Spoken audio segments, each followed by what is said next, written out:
Hoje pensei em falar um pouco sobre esse livro do Shu Han, O Desaparecimento dos Rituais. Eu achei muito massa, ele tem, assim, muitos conceitos interessantes. Acho até que vai ser um desafio falar sobre esse livro, porque tem muitas coisas que daria pra falar. Engraçado como um livro tão pequenininho causa tanto impacto e conecta com tantas ideias e, de verdade, daria pra ir por muitos ângulos, assim. Mas vou tentar falar um pouco sobre as principais coisas que me chamaram a atenção nesse livro e conceitos que eu achei muito interessantes. Enfim, só para falar brevemente sobre o Shu Han, eu não sei se todo mundo conhece ele. Ele é um filósofo coreano que vive na Alemanha. É um filósofo que está bem conhecido, assim, nos últimos tempos. Ele escreveu A Sociedade do Cansaço, que foi um livro que teve muito sucesso.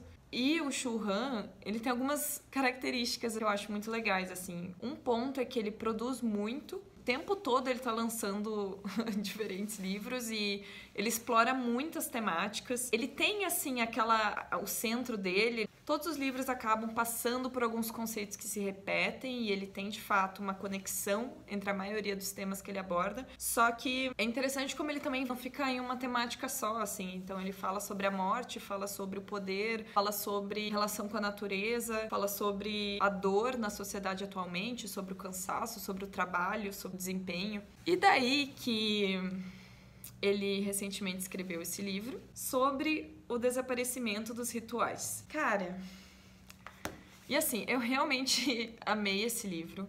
Acho que também porque é uma temática que eu me conecto bastante. Eu tenho pensado muito sobre isso, da falta do simbólico no nosso dia a dia e de como a nossa vida está empobrecida em alguns aspectos por causa dessa falta do simbólico. Então é uma temática que me atrai muito e eu achei que a forma como ele traz aqui esse tema e as ideias que ele traz são super interessantes e muito verdadeiras, assim, me conectei bastante. Porque basicamente o que o Shu Han faz, né? Ele vai explicando os diferentes aspectos de o que constitui um ritual. Então ele começa fazendo algumas descrições de como a gente pode entender o papel de um ritual na vida humana e também como a gente entende os diferentes elementos que fazem com que algo seja ritualístico ou não. E esse ritual podendo ser um ritual religioso, podendo ser um ritual cultural, um ritual cotidiano de inter-relações entre as pessoas. Então, diferentes formatos mesmo, mas que tem sim elementos em comum quando a gente para pra pensar. Então, ele vai fazendo meio que vai dissecando o que é o ritual, por que esses diferentes elementos e por que os rituais são importantes para a vida humana e o que a falta de rituais produz. Cara, a ideia é assim, real vale muito a pena ler. Vou falar de alguns pontos que eu achei assim muito interessantes. Primeiro, ele traz a conexão dos rituais com o tempo. Então ele fala, e eu achei muito bonito assim essa fala, de como o ritual é para o tempo o que o lar é para o espaço. Então, que o ritual seria uma forma da gente habitar um tempo. Porque o tempo se torna habitável quando existe um cuidado com este tempo, existe um símbolo para esse tempo e, além disso, essa conexão que os rituais fazem de este tempo, essa atividade que está acontecendo agora no presente, estar conectada ao passado e ao futuro. Porque eu estou fazendo agora o que muitas pessoas fizeram durante muitos séculos antes de mim e muitas pessoas vão fazer depois de mim. É muito massa isso, tu pensar que, na verdade, tu tá te conectando a esses outros tempos, tá habitando o tempo da mesma forma que outras pessoas habitaram em diferentes momentos. Meio que essa conexão com esse algo além de mim, com esse algo maior e com esse algo que não é só o agora, o presente e o que eu quero e a minha individualidade. E pensando agora nesse outro ponto assim de coletividade, outra coisa que ele trouxe que eu achei incrível é como os rituais são uma forma de trazer o mundo para a vida da pessoa. Então, atualmente, né, na nossa sociedade, a gente está muito separado do mundo, a gente está muito individualizado, a gente está muito narcísico.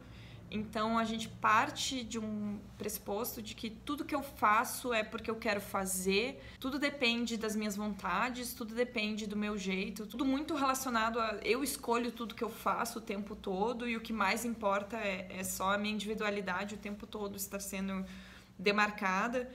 E ele fala que no momento em que tu participa de um ritual, seja ele cultural, religioso ou o que for, tu sai desse ensimesmamento, assim, tipo, tu sai desse extremo eu, assim, e tu passa a ter um mundo um pouco na tua vida durante algum momento. Um mundo no sentido de o coletivo, o outro, assim. Então, durante esse momento, eu não sou o principal, não sou eu que decido as coisas, então o que eu falo num ritual é algo que não depende de mim, é algo que eu estou fazendo, algo que eu tenho que falar. O que eu faço num ritual também não é algo que eu escolhi fazer, é algo eu posso escolher participar do ritual, mas no momento que eu estou no ritual, eu estou seguindo ações e fazendo coisas e tal, que eu não sou o centro. O coletivo naquele momento é o centro. Mesmo que esse coletivo seja um coletivo subjetivo, no sentido de eu tô fazendo um ritual sozinho em casa, mas que me conecta a pessoas do mundo inteiro que fazem esse ritual. Ou pessoas do passado e do futuro que vão fazer esse ritual dessa forma. Então, o fato de eu não ter essa liberdade de escolha, de certa forma, de como vai ser o ritual, acaba me conectando a esse mundo, me tira de mim um pouco. E achei isso muito interessante, assim, trazer o mundo pra nossa vida, trazer o outro pra nossa vida, né? Daí ele também traz como os rituais, por esse aspecto coletivo, eles também acolhem sentimentos que o fato de tu ter uma ritualística em volta de um momento específico faz com que a pessoa consiga suportar também alguns momentos da vida e alguns sentimentos que seriam muito difíceis de suportar se não tivesse essa estrutura simbólica. Então, por exemplo, o luto. Todas as culturas têm algum tipo de ritual. Inclusive, tem uma frase muito bonita que ele fala também, que é tipo, o sujeito do ritual do luto é o coletivo, é a comunidade. Então, no momento em que eu começo a participar do ritual do luto, a comunidade saber o que fazer, sempre fazer daquela forma, acaba criando esse apoio simbólico para a pessoa que está sentindo a dor do luto. Então, isso acaba criando também um acolhimento para aquele sentimento, que se torna mais suportável porque existe essa ritualística em volta dele, né? Tem isso de acolher o sentimento e através de rituais, muitas culturas conseguem também demarcar fases da vida. Então, hoje em dia, uma coisa que ele traz, assim, essa falta de ritualística que a gente tem de uma forma geral na sociedade pós-moderna, é que a maioria das atividades em que a gente participa, assim, durante a nossa vida, são atividades que não têm começo, meio e fim. Elas são atividades que elas são contínuas e são infinitas. Então, por exemplo, eu ficar no meu celular consumindo conteúdos ou vendo notícias ou em redes sociais é uma atividade infinita. É uma atividade que, se eu quiser ficar o dia inteiro fazendo isso, eu vou conseguir, não tem fim. Amanhã eu acordo e eu continuo e é uma atividade aditiva, de soma sem profundidade, então é só mais informação, mais conteúdo, mais não sei o que, sem nenhuma conclusão. E um dos aspectos do ritual é a conclusão, é que ele tem um tempo determinado para acontecer, seja no ano, seja na semana, seja no momento em que está acontecendo. Então existe o começo, existe o meio, existe o fim, e mesmo que ele se repita todos os anos, existe esse tempo demarcado e ele é algo que conclui.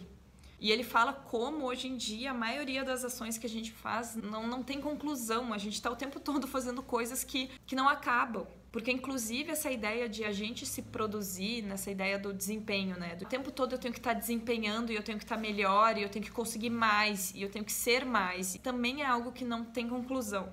Então, eu fazer um trabalho é algo que tem começo, meio e fim. Eu aumentar o meu desempenho não tem fim. E como hoje em dia a gente está nessa sociedade em que cada pessoa é chefe de si mesmo, internalizou essa ideia de eu preciso ser a melhor versão de mim mesma e produzir mais e mais e mais, e nessa produção sem fim eu também me produzo sem fim, eu fico o tempo todo produzindo minha identidade e consumindo tudo, mas também me colocando como algo a ser consumido, a gente está totalmente exausto porque a gente fica o tempo todo nessas atividades aditivas que não acabam. E ele fala sobre como os rituais são esse cuidado com o tempo, esse tempo delimitado, que traz propósito para os tempos, e em que a gente tem também essas passagens assim por momentos. Então parece que existe toda assim uma dignidade no tempo assim que acaba acontecendo quando a gente traz os rituais.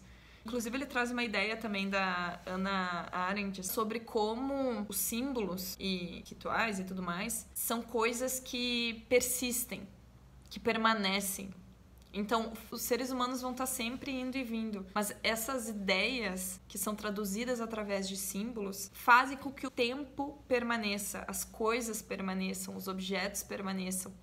E a gente está perdendo isso, a gente está cada vez mais nesse consumo e coisas descartáveis e coisas sem nenhuma profundidade e que são só rapidamente descartadas, e rapidamente consumidas e rapidamente substituídas, e é sempre mais e mais e mais.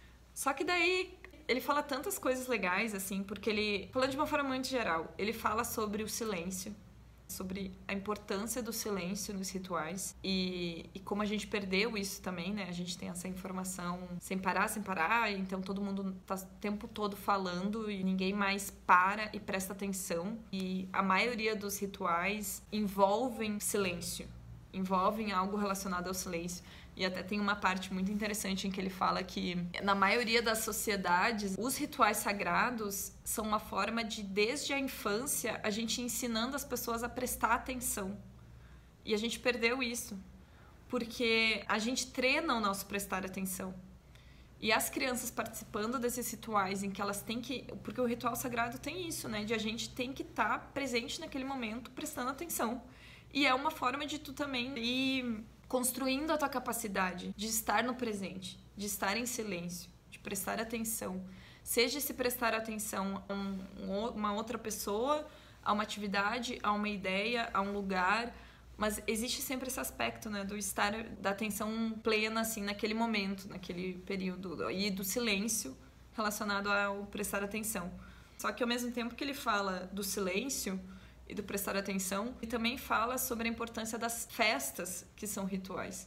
E também dessa outra parte, unir a comunidade em volta de uma festa que tem uma simbologia, que demarca algo, que demarca alguma ideia e que une as pessoas também em relação à esperança, o que elas desejam, o que elas esperam, ou celebrar o que aconteceu.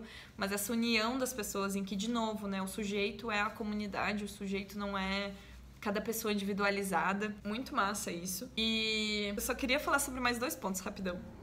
Que é, ele também fala sobre o descanso, como grande parte das culturas trazem o descanso como parte da ritualística, assim. Então, seja não poder trabalhar em um dia da semana, ou seja, um período em que tu não pode trabalhar, ou um período em que tu tem que ficar mais contemplativo e tudo mais. E como descanso faz parte da obra, é o que torna a obra completa. Então não é que ele seja, eu descansei porque precisava para estar bem para trabalhar de novo. Tipo, não, ele é parte essencial da obra, assim, ele não é só, né, uma consequência. Isso em várias culturas e religiões, né?